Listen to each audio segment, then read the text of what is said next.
Assalamualaikum warahmatullahi wabarakatuh.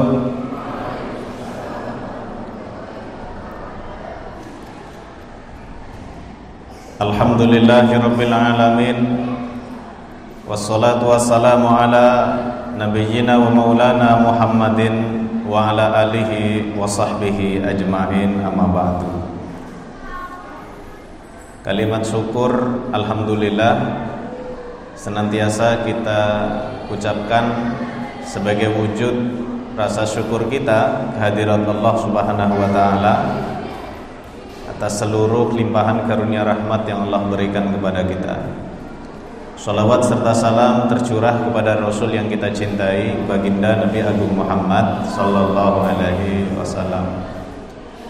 Yang kami muliakan rekan-rekan di LPIT Harapan Umat Purbalingga, Bapak Ibu Ustadz Ustazah, Dewan Guru yang hadir pada kesempatan kali ini, khusus kepada seluruh kepala unit yang hadir baik SDIT, SMPIT, PPTQ maupun LTQ, terkhusus pula kepada pembawa acara Pak Isro yang sudah sejak awal hadir sekaligus memborong acara ya Pak Isro.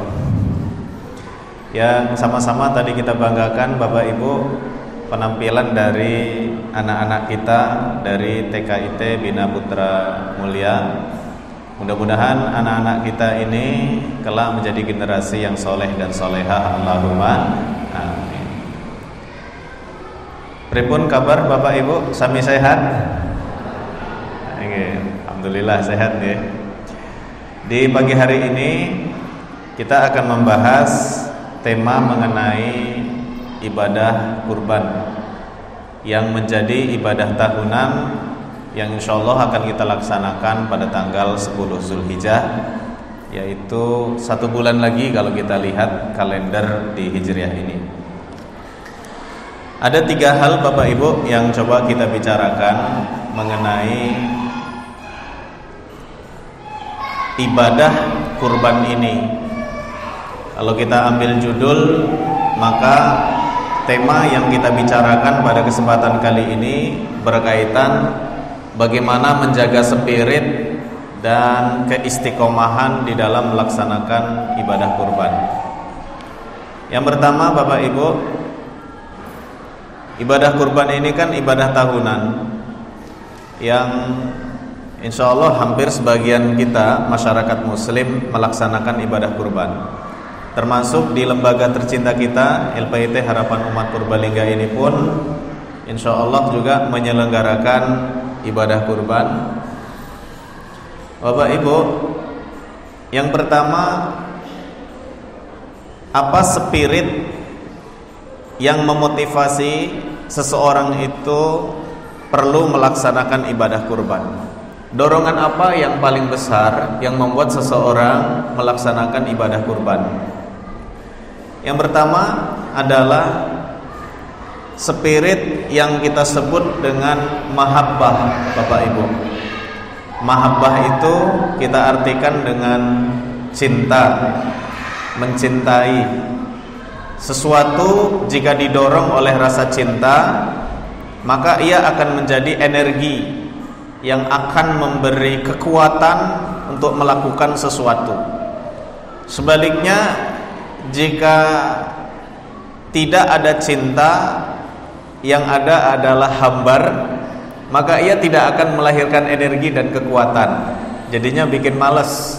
Apalagi Bapak Ibu, dalam kehidupan kita tidak ada spirit. Spiritnya justru adalah kebencian. Misalkan kita sudah ada di dalam hati kita rasa benci, nanti kebencian itu kan akan melahirkan energi. Tapi energi yang apa Bapak Ibu? Energi yang negatif, yang pada akhirnya akan membuat diri kita ini menjadi lemah. Maka dalam melaksanakan ibadah kurban, orang-orang soleh itu memiliki spirit yang terus dirawat dan dijaga Bapak Ibu. Spiritnya adalah spirit yang kita sebut tadi, spirit mahabbah. Ibadah kurban adalah sarana yang memang Allah sediakan bagi orang-orang yang mengerti bahwa lewat ibadah kurban itu Allah akan menganugerahkan cintanya kepada hambanya. Kalau Bapak Ibu disebut sebagai seorang muhibbin, orang yang mencintai Allah, maka hal yang paling terbesar yang ingin didapatkan di dunia ini itu adalah kecintaan kepada Allah Subhanahu wa taala. Orang kalau sudah mendapatkan cintanya Allah, maka semua aktivitas yang dilakukan di dunia ini akan menjadi terasa indah. Bapak Ibu, kita saja yang mencintai makhluk, kecintaan kita terhadap makhluk itu membuat dunia ini indah. Ibu-ibu cinta dengan anak napa mboten? Dene meneng bae nggih. Cinta nggih? Bapak-bapak cinta nggih dengan anak? Ada yang hadir kemari mungkin di antara Bapak Ibu ada yang menjadi wali muridnya. Anak hadir di sini, suasana kita hadir di sini sebagai bentuk rasa cinta kita terhadap anak kita. Demikian juga terhadap pasangan kita, orang yang kita cintai, terhadap orang tua kita, orang yang kita cintai. Selagi orang tua masih hidup, berkunjung ke kampung halaman itu nikmat. Rumah itu nikmat. Tapi manakala orang yang kita cintai, kedua orang tua kita sudah tidak ada, itu rumah menjadi tidak nikmat lagi. Ada energi yang hilang Bapak Ibu. Kalau kepada makhluk saja menciptakan keindahan dalam kehidupan dunia ini, apalagi yang kita cintai adalah Allah Subhanahu wa taala. Oleh karena itu kalau kita lihat di dalam hadis yang disampaikan oleh baginda Nabi Agung Muhammad sallallahu alaihi wasallam. Kita lihat Bapak Ibu hadisnya. Ma amila adami min amal. Tidak ada satu amal pun yang dilakukan oleh anak cucu Adam. Maksudnya kita keturunan Nabi Adam alaihissalam. Yauman nahri, pada saat tanggal 10 Zulhijjah. Di tanggal 10 Zulhijjah ini kan banyak amal yang kita lakukan sebetulnya. Karena tanggal 10 Zulhijjah itu ya kita kan masih sholat gitu. Sholat 5 waktu. Kita masih melaksanakan ibadah-ibadah sunnah, kebaikan-kebaikan yang lain di 24 jam itu. Tapi baginda Nabi mengatakan pada tanggal 10 Zulhijjah nanti ada satu amalan, yang amalan itu akan membuat Allah itu mencintai kita Bapak Ibu. Allah itu menyayangi kita. Apa itu? Baginda Nabi menyebut ahabba ilallahi min ihraqid dam, yaitu ibadah menumpahkan darah. Kalau kita sebut sekarang dengan istilah kurban. Jadi Bapak Ibu, kurban yang kita laksanakan pada hari raya Idul Adha atau pada hari-hari tasyrik, kan bukan berarti letter leg hadisnya tanggal 10 Zulhijjah. Kalau kita tidak kurban di tanggal 10 Zulhijjah tidak masuk di dalam hadis ini, tidak. Kerangkanya luas. Artinya berkurban di tanggal 10 Zulhijjah ya dapat cintanya Allah. Berkurban di tanggal 11, 12, 13 pun tetap akan mendapatkan cintanya Allah Subhanahu wa taala. Bapak Ibu, ini dalam sekali sebetulnya hadis yang disampaikan oleh baginda Nabi Agung Muhammad sallallahu alaihi wasallam. Maka kami mendapatkan banyak orang-orang soleh di sekitar kita yang mereka itu melaksanakan ibadah kurban karena memang sudah diberi oleh Allah mahabbah, rasa cinta kepada Allah Subhanahu wa taala. Makanya ada orang yang sudah terbiasa berkurban, dari muda dia berkurban sampai tua pun tetap berkurban karena sudah mendapatkan kenikmatan di dalam ibadah kurban. Kalau kita sambung di dalam hadis ini, wa innaha lata'ti yaumal qiyamah biquruniha wa ash'ariha wa azlafiha. Mengapa Allah itu menjadikan ibadah kurban ini menjadi sarana seseorang memperoleh cintanya Allah? Kan begitu pertanyaan kita, Bapak Ibu. Ternyata jawabannya adalah karena kita pada hari kiamat nanti butuh dengan amal-amal yang kita laksanakan. Amal-amal yang kita laksanakan nanti akan menjadi saksi dan bukti dari kebaikan kita selama di dunia. Dan Allah itu ingin, Bapak Ibu, agar hewan yang kita kurbankan nanti, ini kan datang. Yang datang apanya, Bapak Ibu? Apanya di situ? Kurun itu tanduk. Wa ash'ar itu bulu. Wa azlaf itu kuku. Kira-kira nanti kita di hari kiamat, kalau yang datang 3 bagian dari tubuh hewan ini, kira-kira menakutkan nggak, Bapak Ibu? Jadi yang datang nanti tanduknya, yang datang nanti kukunya. Ya tidak seperti itu. Maksudnya adalah bahwa hewan-hewan yang kita kurbankan nanti itu akan menjadi saksi bahwa sewaktu di dunia kita sudah melaksanakan ibadah kurban. Oleh karena itu, hadis ini disambung oleh baginda Nabi Agung Muhammad sallallahu alaihi wasallam, wa innad dam, sesungguhnya darah yang tertumpah, la yaqa'u minallahi bimakanin qabla an yaqa'a minal ard. Darah itu sudah sampai kepada Allah sebelum dia jatuh ke bumi. Hewan yang kita kurbankan itu, Bapak Ibu, bergantung kepada niat kita di dalam melaksanakan ibadah kurban. Maka baginda Nabi memerintahkan di dalam hadis ini, fatibu biha nafsan, maka doronglah diri kalian untuk senang berkurban. Bapak Ibu, kalau kita lihat pesan dari baginda Nabi Agung Muhammad sallallahu alaihi wasallam, maka kita menemukan indahnya agama Islam ini. Kalau kita perluas bagian yang pertama ini, bahwa spirit ibadah kurban itu adalah cinta, maka sesungguhnya ibadah kurban adalah sarana yang akan menghadirkan kebahagiaan dalam hidup kita. Jadi kalau mau bahagia, di antara caranya adalah kurban. Atau kalau kita ingin merawat kebahagiaan lahir dan batin kita, maka laksanakanlah ibadah kurban. Larang apa ora, Bapak Ibu, kurban? Kalau yang tidak punya uang larang ya. Tapi kalau yang punya uang dan mau menyisihkan insyaallah dan mengalokasikan harga 3.500.000 sekitar ya. Kalau di Harum Peduli berdasarkan brosur yang kita terima itu kan 3.500.000 untuk satu bagian dari 7 bagian dari seekor sapi. Bapak Ibu yang kami muliakan, ini yang pertama, bahwa ibadah kurban itu adalah ibadah yang menyediakan kepada kita spiritnya adalah spirit cinta kepada Allah Subhanahu wa ta'ala. Nomor 2, Bapak Ibu,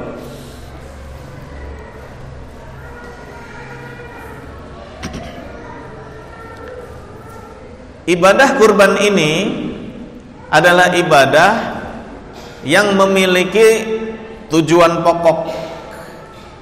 Mungkin kalau kita melaksanakan ibadah-ibadah, maka setiap ibadah pun sesungguhnya memiliki tujuan pokok juga. Misalkan Bapak Ibu zakat itu kan memiliki tujuan pokok.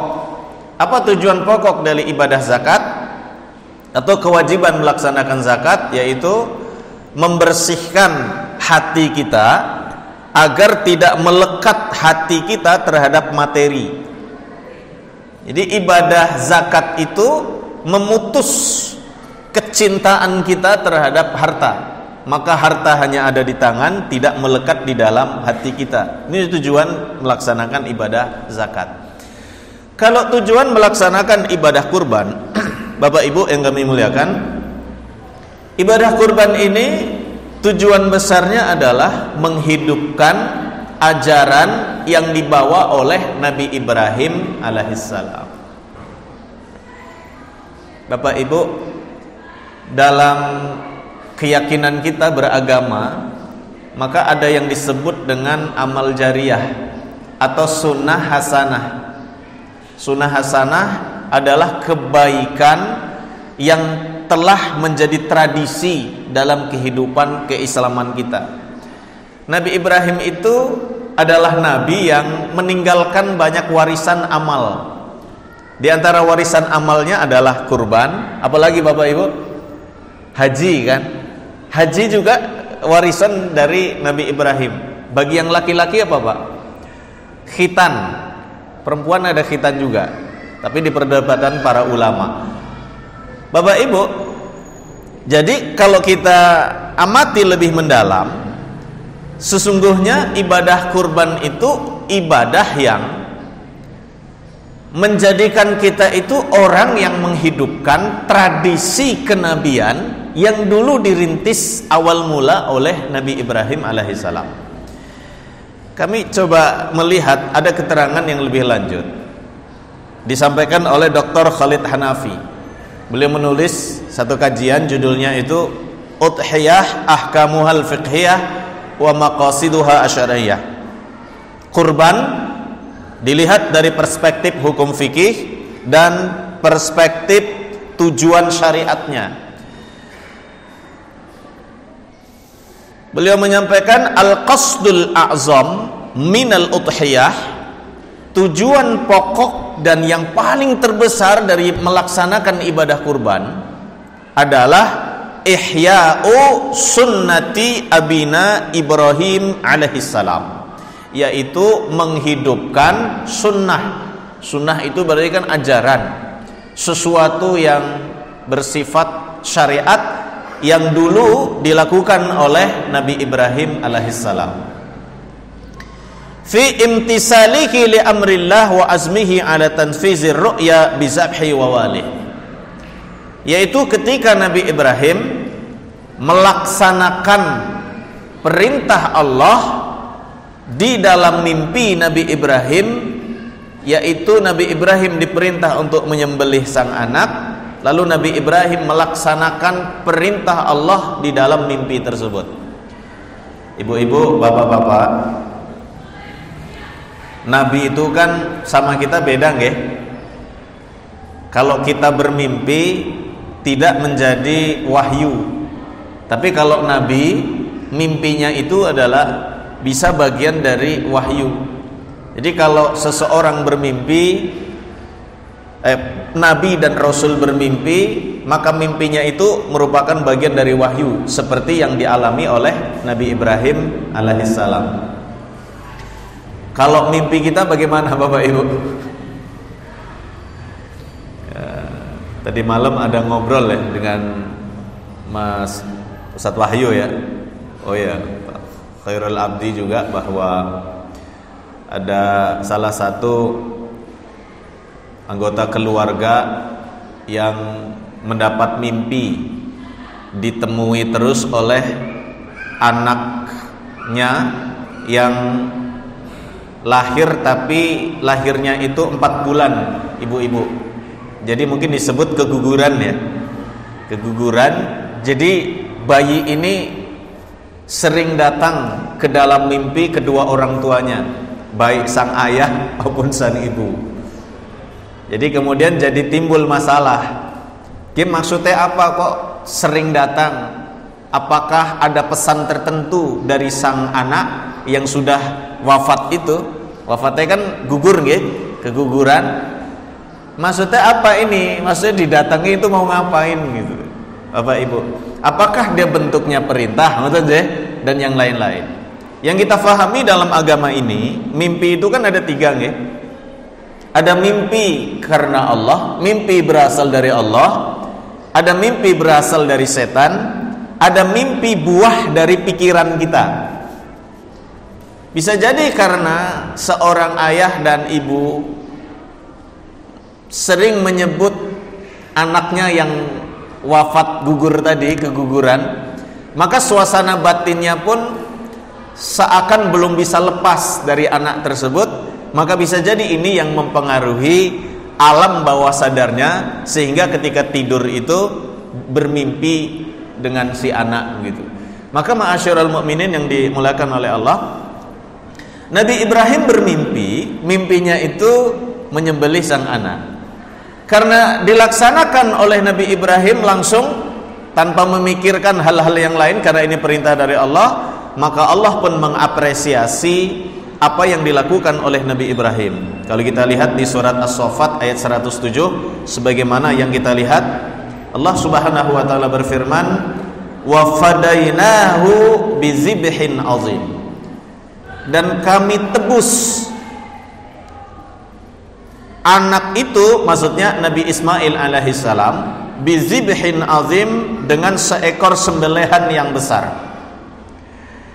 Jadi melalui ayat ini di surat As-Saffat ayat 107, kita memahami sebagaimana tadi disampaikan oleh Dr. Khalid Hanafi, bahwa ibadah kurban itu memang simbolnya Bapak Ibu, kita menyembelih seekor kambing atau sapi. Tapi itu kan simbolisnya itu. Tapi ada nilai yang terkandung di dalam simbolis itu. Jadi bukan hanya simbolnya saja, tapi value dan nilai yang terdapat di dalamnya. Apa nilainya Bapak Ibu? Nilainya berdasarkan surat As-Saffat ayat 107 adalah fida. Fida itu tebusan. Bapak Ibu, maka kalau kita lihat sambungan keterangan dari Dr. Khalid Hanafi ini, beliau menyampaikan begini: wal muslimuna hina yudahhuna yatamatsaluna ma'aniyal fida wa tadhiyah li hadzal din. Seseorang ketika ia sedang melaksanakan ibadah kurban, menyembelih kurban, maka ia merepresentasikan sifat-sifat dan nilai-nilai mulia yang ada di dalam ibadah kurban itu. Apa nilai-nilainya Bapak Ibu? Yang tadi kita sampaikan. Yang pertama nilainya adalah fida. Fida itu tebusan, menebus. Kalau dalam bahasa yang lain mungkin bisa juga istilahnya itu udhiyah, kurban. Untuk siapa Bapak Ibu? Lihazad din, untuk agama ini. Memang agama ini kan akan mulia jika kita memuliakan agama ini. Tapi agama ini menjadi tidak mulia jika kita tidak memuliakan agama ini.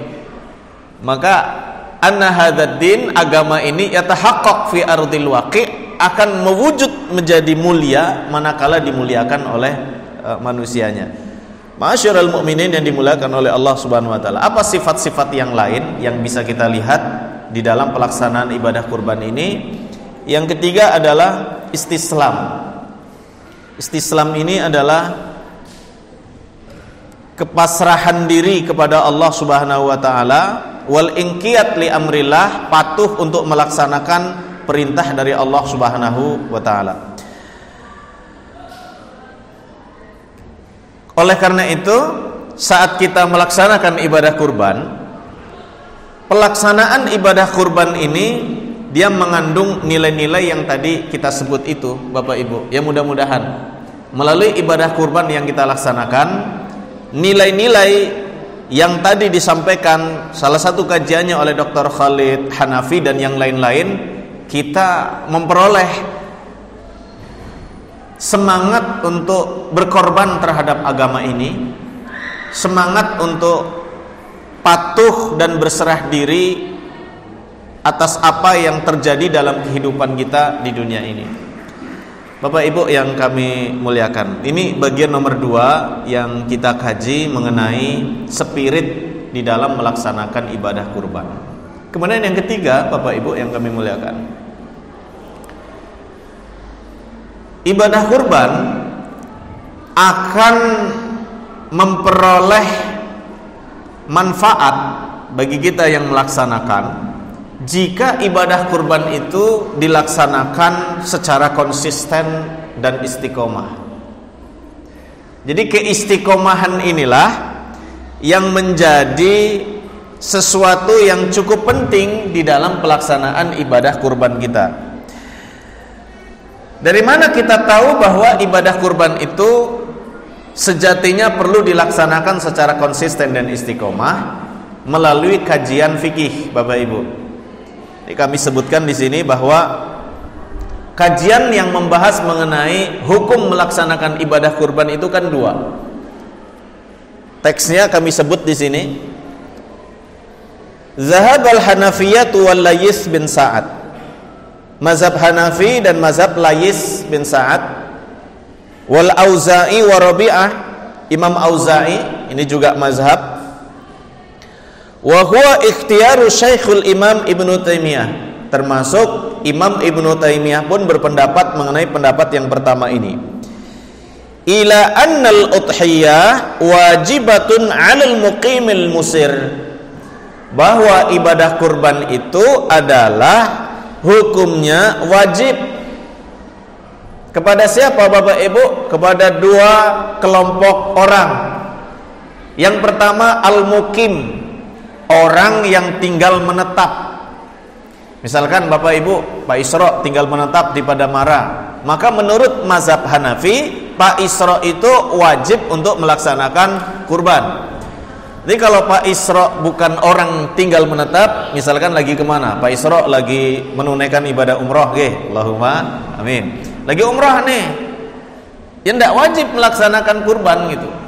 Maka menurut mazhab Hanafi, syarat utama seseorang wajib melaksanakan kurban itu adalah syaratnya adalah mukim. Dia harus tinggal menetap.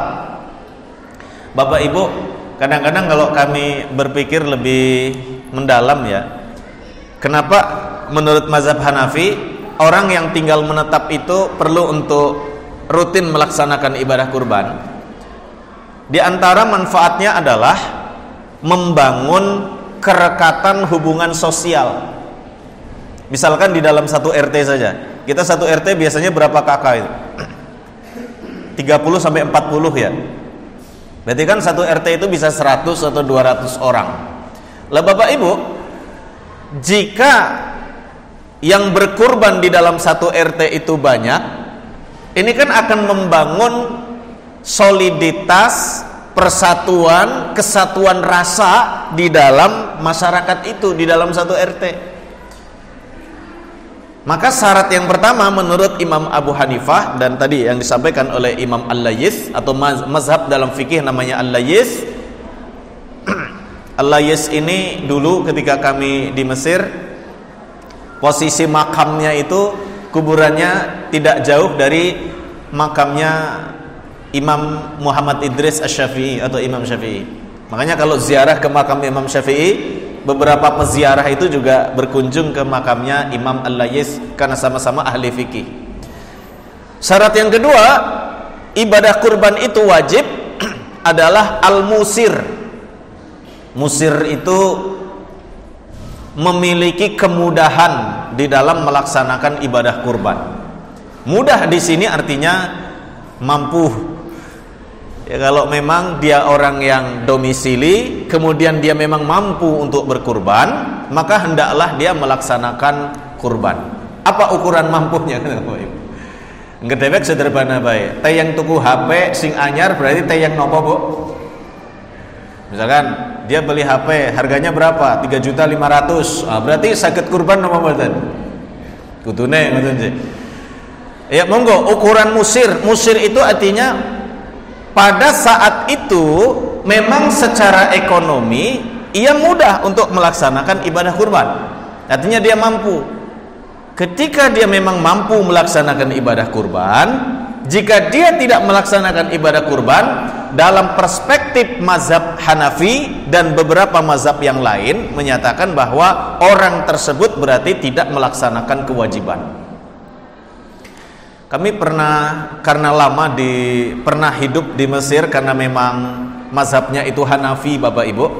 Kami melihat dan merasakan bahwa ibadah kurban itu menjadi ibadah prioritas karena sifatnya wajib, dan mereka mendudukkan ibadah kurban itu sama dengan kedudukan kewajiban melaksanakan sholat, kewajiban melaksanakan ibadah puasa, kewajiban menutup aurat. Makanya kurbannya itu semangat luar biasa. Bapak Ibu, di mazhab Hanafi itu kan kurban wajib. Karena dia wajib, maka orang yang miskin sekalipun dia akan berusaha untuk melaksanakan ibadah kurban. Padahal kan tadi Imam Abu Hanifah dan mazhab yang lain sudah mengatakan 2 syarat ya. Syarat yang pertama mukim, dia harus tinggal menetap. Syarat yang kedua musir. Musir itu artinya dia memang mampu. Tapi kadang-kadang secara ekonomi sepertinya dia tidak mampu, tapi karena lingkungannya rata-rata berkurban, maka dia pun mengumpulkan uang dalam 1 tahun untuk bisa berkurban.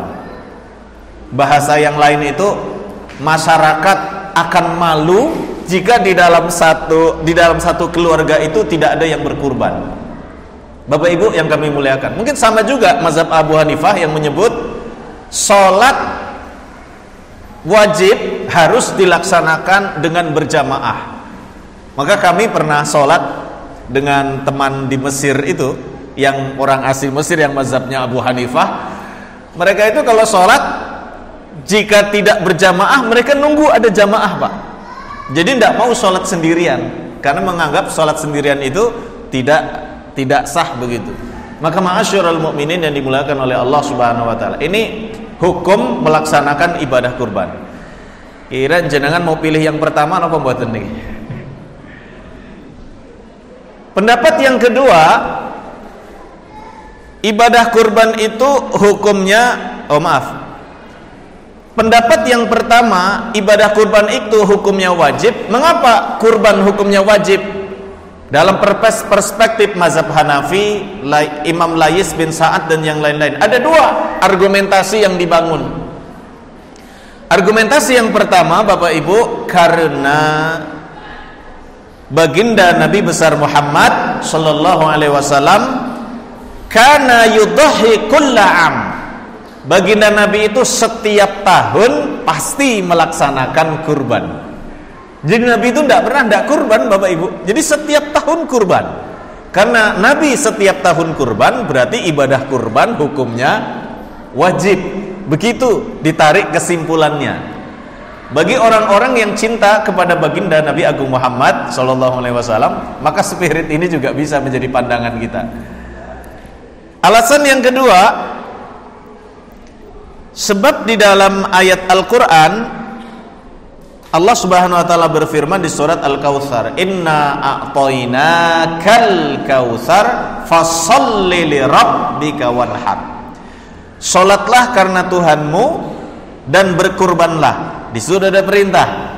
Setiap perintah itu mengandung kewajiban. Maka karena di surat Al-Kautsar ayat kedua itu perintah dari Allah dan dilaksanakan oleh baginda Nabi Agung Muhammad SAW, maka argumentasi dan alasan hukum yang dibuat oleh mazhab Hanafi itu, Bapak Ibu, pertama karena Nabi tidak pernah meninggalkan ibadah kurban, yang kedua karena memang ada perintah secara langsung untuk melaksanakan ibadah kurban di surat Al-Kautsar ayat 2. Yang kedua, Bapak Ibu,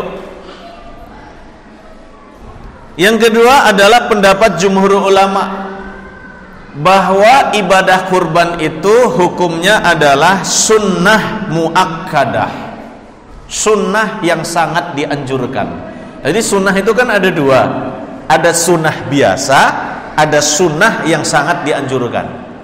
Lah ini ibadah kurban sifatnya sunnah muakkadah yang sangat dianjurkan. Kepada siapa, Bapak Ibu? Lil qadir alaiha, bagi orang yang memang mampu melaksanakan ibadah kurban. Jadi kalau yang tidak mampu melaksanakan ibadah kurban, hukumnya tentu tidak menjadi sunnah muakkadah. Bapak Ibu yang kami muliakan, mengapa di pendapat yang kedua hukumnya sunnah muakkadah, bukan wajib? Ini jumhur berarti 3 mazhab yang lain, Maliki, Syafi'i, Hambali. Alasannya, Bapak Ibu, sebab memang ada hadis yang bersumber dari Ummu Salamah, istri baginda Nabi Agung Muhammad sallallahu alaihi wasallam, hadis riwayat Imam Muslim. Baginda Nabi menyatakan, "Idza dakhalat al-ashru al-awwal." Jika sudah masuk 10 hari yang pertama di bulan Zulhijjah, dari tanggal 1, 2, 3 dan seterusnya sampai tanggal 10, wa arada ahadukum an yudhi, Jika salah seorang di antara kalian ingin melaksanakan ibadah kurban, ada kata-kata ingin yang ditegaskan oleh Nabi, fala yamussa min sya'rihi syai'an, maka jangan dia memotong kuku, menggunting memotong kuku berdasarkan hadis ini. Maka menurut jumhur ulama, hadis inilah yang memalingkan atau membuat ibadah kurban yang seharusnya tadi hukumnya wajib menjadi tidak wajib karena ada pilihan. Kan kalau ibadah itu sifatnya ada pilihan, berarti kan bukan kewajiban. Tapi kalau ibadah masih ada pilihan, berarti bukan kewajiban.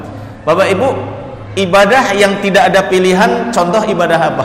Sholat kan? Sholat itu kan nggak ada pilihan, Pak. Maksudnya nggak ada pilihan boleh dilaksanakan, tidak boleh dilaksanakan, kan nggak gitu? Dalam kondisi dan situasi apapun, yang namanya sholat tetap wajib dilaksanakan.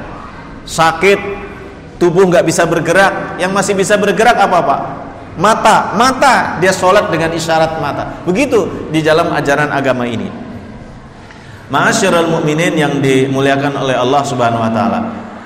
Kalau kita lihat hukum melaksanakan ibadah kurban yang dua tadi, yang pertama wajib, yang kedua adalah sunnah muakkadah, maka kita pun bisa memahami bahwa yang dipesankan oleh para alim ulama, karena ibadah kurban itu hukumnya wajib atau sunnah muakkadah, berarti maksudnya agar kita selalu mampu melaksanakan ibadah kurban, atau ibadah kurban ini hendaknya dilaksanakan secara istiqomah. Bapak Ibu yang kami muliakan, mungkin ada hal-hal yang lain yang bisa kita kaji berkaitan dengan keistiqomahan ini. Hanya kalau kita ingin ambil bagian yang lain, ibadah kurban ini kan ibadah bagi orang yang mampu, nggih. Bagi orang yang tidak mampu akan merasakan nikmat dari ibadah kurban bagi orang-orang yang mampu. Bapak Ibu, barangkali tiga ini saja yang bisa kita kaji pada pertemuan kita di pagi hari ini, mengingat sudah jam 9. Ini perjanjian dengan Pak Isro itu jam 8, selesai jam 9 Pak ya. Setelah ini barangkali Bapak Ibu ada aktivitas yang lain, tapi kita tetap bisa melanjutkan aktivitas dengan tidak terganggu. A'udzubillahi minasyaitonirrajim. Bismillahirrahmanirrahim. Alhamdulillahirabbil alamin, wassalatu wassalamu ala asrofil anbiya'i wal mursalin wa ala alihi wa sahbihi ajma'in. Allahumma ighfir lana dzunubana wa dzunuba walidayna warhamhuma kama rabbayana shighara. Ya Allah, ampunilah dosa kami, dosa kedua orang tua kami. Sayangilah kedua orang tua kami ya Allah, sebagaimana mereka menyayangi kami sewaktu kecil. Allahumma qsim lana min khasyatik ma tahulu bihi bainana wa baina ma'asik, wa min ta'atika ma tuballighuna bihi jannatak, wa min al-yaqini ma tuhawwinu bihi alaina masa'ibad dunya, wa mati'na Allah bi asma'ina musarina ma ahyaytana, waj'alhu al-waritha minna, waj'al tha'rana 'ala man zalamana, wansurna 'ala man 'adana, wa la taj'al ad-dunya akbara hammina wa la mablagha 'ilmina, wa la tusallit 'alaina man la yakhafuka wa la yarhamna. Rabbana hab lana min azwajina wa dhurriyyatina qurrata a'yun waj'alna lil muttaqina imama. Rabbana atina fid dunya hasanah wa fil akhirati hasanah wa qina azabannar. Subhana rabbika rabbil izzati amma yasifun wa salamun 'alal mursalin walhamdulillahi rabbil alamin. Al-Fatihah. A'udzu billahi minasyaitonir rajim. Bismillah.